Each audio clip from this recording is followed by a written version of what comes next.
Presented by Monabic Music.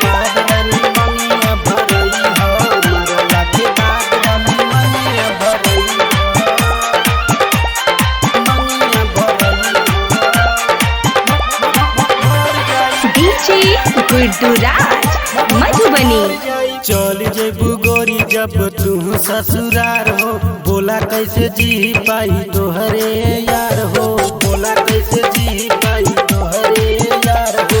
चल जेबू गोरी जब तू ससुरार हो, बोला कैसे जी पाई तोहरे यार हो। चल जेबू गोरी जब तू ससुरार हो, बोला कैसे जी पाई तोहरे यार हो। अपने ही हाथ से जहर देके जई मर जाई, मरला के बाद रानी मंगिया भरई ह, मरला के बाद रानी मंगिया भरई ह। डीजे गुड्डू मधुबनी। मरला के बाद रानी मंगिया भरई ह, मरला के बाद रानी मंगिया भरई ह, मंगिया भरई ह। काले के दिने रानी आई बारात हो, चल जेबू काल रानी पिया जी के साथ हो।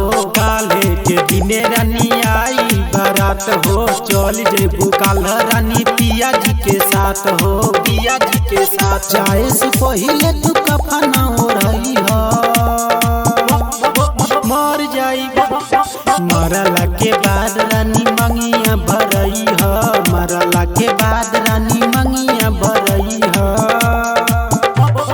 डीजे गुड्डू मधुबनी। डीजे गुड्डू मधुबनी।